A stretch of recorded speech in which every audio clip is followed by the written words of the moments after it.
সংসারে অশান্তি, ব্যবসায় অসফলতা, প্রেমে ব্যর্থ, সব রকম সমস্যা থেকে মুক্তি পেতে আজই যোগাযোগ করুন দীর্ঘ অভিজ্ঞতা সম্পন্ন জ্যোতিষ তান্ত্রিক বাস্তুবিদ 64 যোগিনী তন্ত্রে পারদর্শী শ্রী দিব্যজয় শাস্ত্রীর সাথে।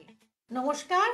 কথায় বলে বাস্তু তো আসলে সেখানে মনের বাস, যেখানে আপনি যেখানে সুখে শান্তিতে বসবাস করছেন, যেখানে আপনি রয়েছেন তাকেই বলা হয় বাস্তু।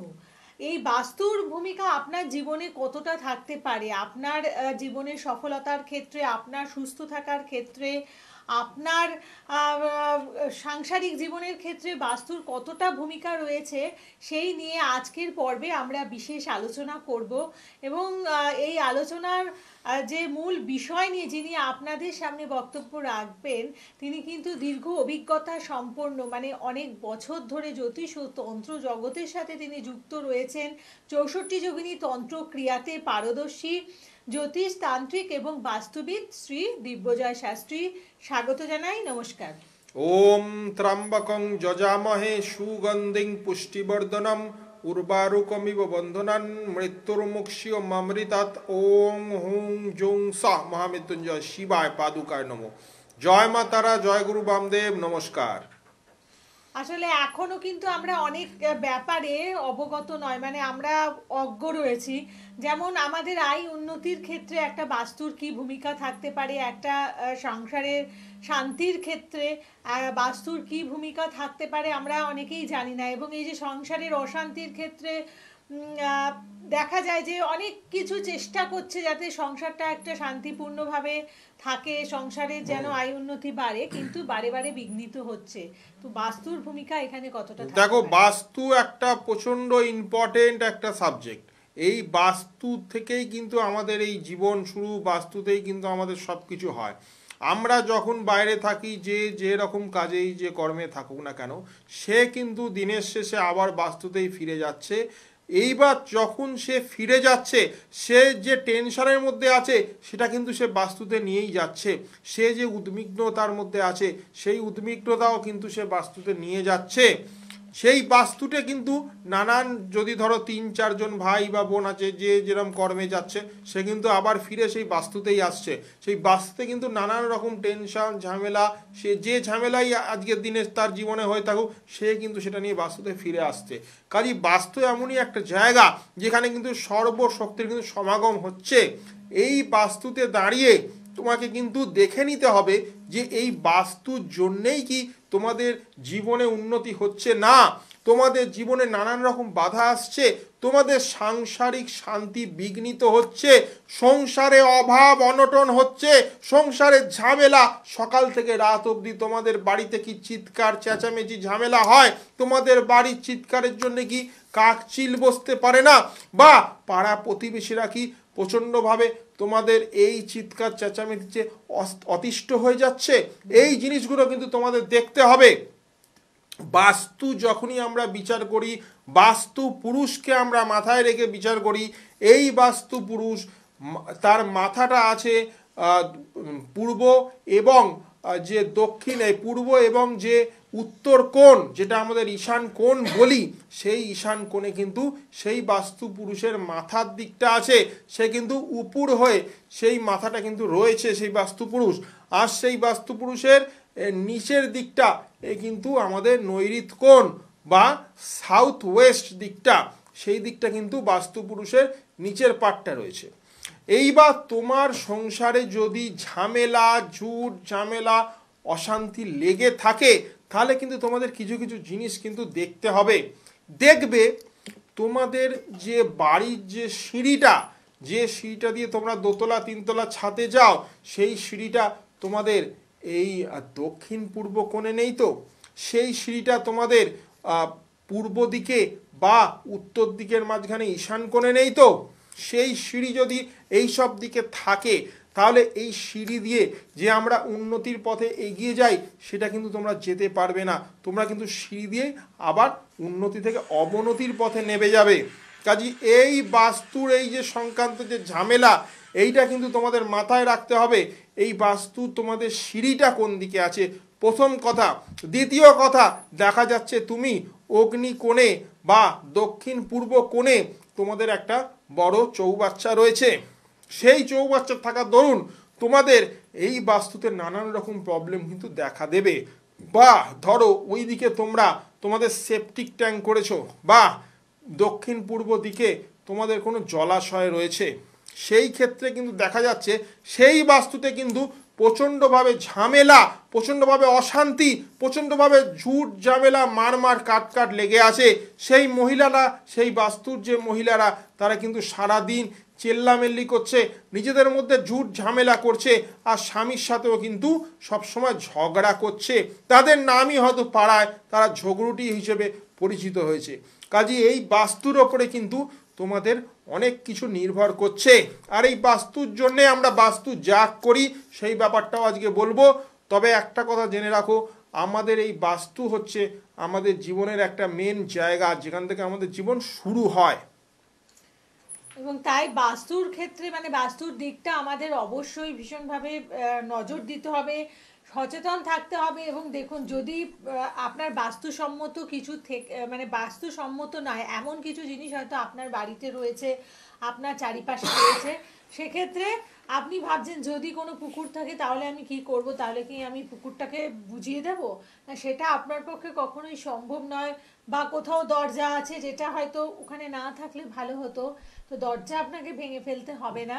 বিকল্প কিছু পদ্ধতি আছে যেগুলো আপনাকে জানতে হবে, এবং সেই কারণেই পৌঁছে যেতে হবে শ্রী দিব্যজয় শাস্ত্রীর কাছে, যারা বাস্তু সম্বন্ধে জানেন। এবং সেই জায়গাগুলোকে মানে যেটা আপনার বাস্তুসম্মত নয় সেই জায়গাটাকে আপনাকে রোধ করতে হবে, এবং তার যে বিকল্প পদ্ধতিগুলো আছে সেগুলো আপনি যদি অবলম্বন করেন তাহলে নিশ্চয়ই আপনার যে বাস্তু ত্রুটিটা রয়েছে, যে বাস্তু দোষটা রয়েছে, সেটাকে আপনি দূরীকরণ করতে পারেন। এবং সেই কারণেই একদম যদি দেখেন যে মানে আয় উন্নতির ক্ষেত্রে আপনার সংসারের শান্তির জায়গাটা বারে বারে বিঘ্নিত হচ্ছে, অবশ্যই আপনারা যোগাযোগ করুন। এই জায়গাগুলো সাধারণ মানুষ কখনোই বুঝতে পারেন না, অভিজ্ঞ ব্যক্তিত্বরাই এই সম্বন্ধে আপনাদের মতামত দিতে পারেন, তাই তো? নিশ্চয়ই জানবেন, বাস্তুতে অনেক কিছু জায়গা, স্পেশাল জায়গা আছে যেই জায়গাগুলো আমরা দেখি। যেমন ধরুন যে কোনো এখন সবাই ম্যাক্সিমাম লোক এখন ফ্ল্যাট কিনছে, বাড়ি থেকে এখন তারা ফ্ল্যাটে চলে এসছে, ফ্ল্যাটেই তারা থাকছে। দেখা গেল এই ফ্ল্যাটের আপনার একটা কিচেন, যেটা ফ্ল্যাটের যে রান্নাঘর, সেই রান্নাঘরটা তৈরি হচ্ছে বায়ু কোণে বা দক্ষিণ পশ্চিম দিকটা, পশ্চিম আর নর্থ যে দিকটা আছে, উত্তর পশ্চিম দিকটা, হ্যাঁ ওই দিকটা বায়ুকোণ, সেই দিকটা হয়তো রান্নাঘর করেছে। এবার রান্নাঘর মানে অগ্নি সেখানে কিন্তু সবসময় জ্বলছে, গ্যাস বা স্টোভ আপনি যাই ব্যবহার করুন, আপনি কিন্তু অগ্নি জ্বালাচ্ছেন। সেই অগ্নি যখন ওই বায়ু কোণে জ্বালানো হচ্ছে, তাহলে বায়ুর প্রভাবে কিন্তু অগ্নি কিন্তু আরও হু করে বেড়ে যাচ্ছে। এই অগ্নি কিন্তু আপনার রান্নাঘরে বাড়ছে না, এটা আপনার জীবনে বাড়ছে। আপনার জীবনে কিন্তু এই অগ্নির জন্যে আপনার জীবন কিন্তু জ্বলে পুড়ে খাড় হয়ে যাবে। আপনার জীবনে কিন্তু নানান রকম সমস্যা, সে আর্থিক দিক দিয়ে হোক, শরীর স্বাস্থ্যর দিক দিয়েই হোক, বা কর্মের দিক দিয়েই হোক, নানান রকম ঝামেলায় কিন্তু আপনি পড়ে যাবেন। আপনার কিন্তু সব জায়গাতেই কিন্তু দাবানলের মতো জ্বলবে এই যে অগ্নি, সেটাকে বায়ু কোণে রাখার মানে হচ্ছে অগ্নিটাকে আপনি বাড়িয়ে দিচ্ছেন, সেই বাতাসে অগ্নি বেড়ে যাচ্ছে। আর যখন কোনো বাস্তুতে ফায়ার এলিমেন্ট বেড়ে যায়, তাহলে সেই বাস্তুর কি পরিণাম হয়? সেই বাস্তুতে কোনো কিন্তু কেউ শান্তি পাবে না, রাতে কিন্তু ঘুম হবে না, সেই বাস্তুর কিন্তু নানান রকম প্রবলেম বা রোগ ব্যাধিতে কিন্তু আক্রান্ত হবে বয়স্ক লোকেরা। এবং যারা ইয়ং ব্যক্তি, তারা কিন্তু প্রচণ্ড দুশ্চিন্তায় থাকবে, এবং তাদের কিন্তু ঋণ হয়ে যাবে, ঋণগ্রস্ত হয়ে যাবে, তারা প্রচুর টাকা দেনা হয়ে যাবে তাদের, সেই দেনা কিন্তু তারা শোধ করতে পারবে না। কাজী দেনা থেকেই এই ঝামেলা, পাওনাদারেরা কিন্তু এসে বাড়িতে কিন্তু দরজার কড়া নাড়বে, তখন কিন্তু আপনাদের সংসারের শান্তি কিন্তু পুরোপুরি বিঘ্নিত হবে। আর এই থেকেই কিন্তু হাজব্যান্ড ওয়াইফের মধ্যে কিন্তু একটা ঝামেলা সৃষ্টি হবে। তারপরেই আমরা জানি এখন ঝামেলা মানেই কথায় কথায় ডিভোর্স। কাজী বাস্তু থেকেই কিন্তু অনেক কিছু দেখা যায় যে শুরু হচ্ছে, সেই যে সমস্যার শুরু কিন্তু বাস্তু থেকে হচ্ছে। তাই জন্য বাস্তু ভিজিট করে আমরা কিছু স্পেশাল জিনিস দেখে নিই, দেখে তার কিছু স্পেশাল প্রতিকারও করে দিই। সেই প্রতিকার যদি করা যায়, সব নিয়ম মেনে, শাস্ত্রীয় মত মেনে 64 যোগিনী তন্ত্রে, তাহলে কিন্তু আপনার বাস্তু কিন্তু এই ঝামেলার হাত থেকে মুক্তি পাবে।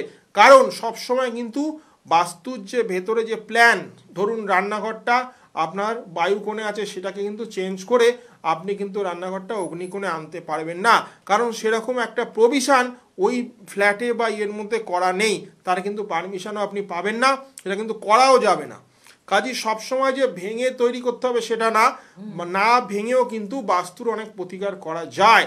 তার জন্য কিন্তু বাস্তু যাগ, বাস্তু হোম আর দশমহাবিদ্যা এবং তন্ত্রের ওই সেই 64 যোগিনীর তন্ত্র ক্রিয়া কিন্তু প্রচণ্ডভাবে কার্যকরী।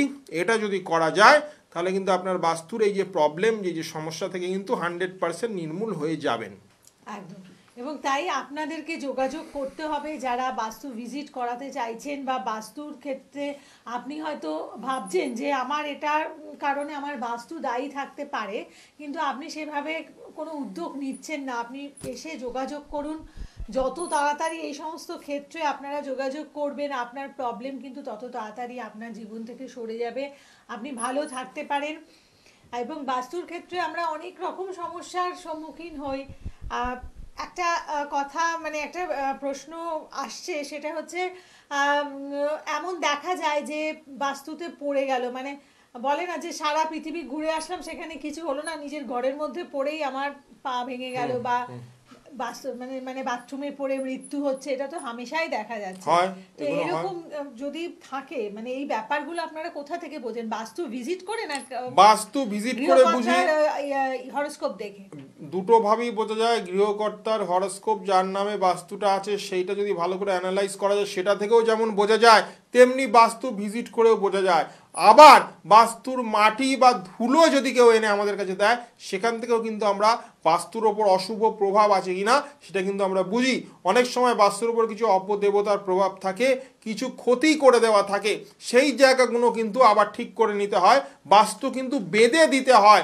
বাস্তু যদি বেঁধে দেওয়া যায় তাহলে কিন্তু যে কোনো অশুভ শক্তি বা অপদেবতার শক্তি বা জিন জ্বালান পরি যে কোনো রকম অশুভ শক্তির হাত থেকে কিন্তু বাস্তুকে বাঁচিয়ে দেওয়া যায়, আর সেই বাস্তুতে যারা থাকে তারাও কিন্তু সেই সমস্যার হাত থেকে বেঁচে যায়।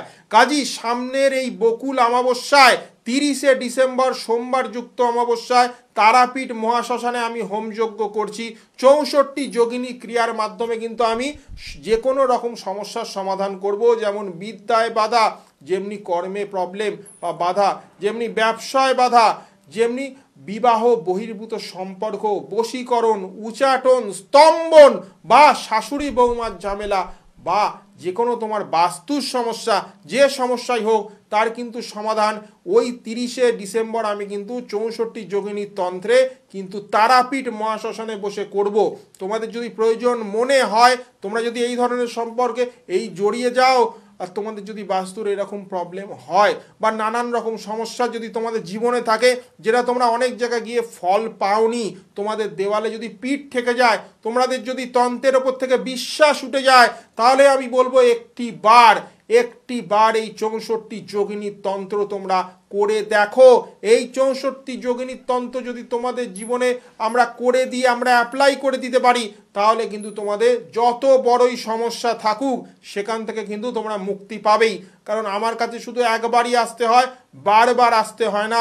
একবারই এই 64 যোগিনীর ক্রিয়া আমি করে দিই, সেই ক্রিয়ার দরুন তোমাদের সমস্যা কিন্তু একবারই গোড়া থেকে নির্মূল হয়ে যায়। কাজী 64 যোগিনীর শক্তি মানেই কিন্তু পূর্ণ ফল প্রাপ্তি। যদি মনে হয় পারলে একবার যোগাযোগ করে নিও। একদম অবশ্যই যোগাযোগ করবেন, কারণ জীবনে যদি আপনি শান্তি চান, জীবনে যদি প্রতিষ্ঠা চান, আপনি যোগাযোগ নিশ্চয়ই করবেন। পূর্ণফল প্রাপ্তির মাধ্যমে এই জায়গাগুলোতে পৌঁছানো সম্ভব, মানে সফলতাতে পৌঁছে যাওয়া সম্ভব হবে। এবং যোগিনী শক্তি সেটা একটা মহাশক্তি, যেই শক্তির প্রয়োগে আপনার জীবনের অপশক্তি যেগুলো রয়েছে সেগুলোকে আপনারা সরিয়ে ফেলুন। আপনারা প্রত্যেকে ভালো থাকুন, আপনারা সুস্থ থাকুন, জীবনের সফলতায় আপনাদের জীবন সফলতায় ভরে উঠুক এই কামনা করে আজকের পর্ব এখানে শেষ করছি। আগামী পর্বে আবার দেখা হচ্ছে। নমস্কার। যোগিনীর শক্তি, পূর্ণ ফল প্রাপ্তি। নমস্কার। জয় মা তারা, জয় গুরু বামদেব।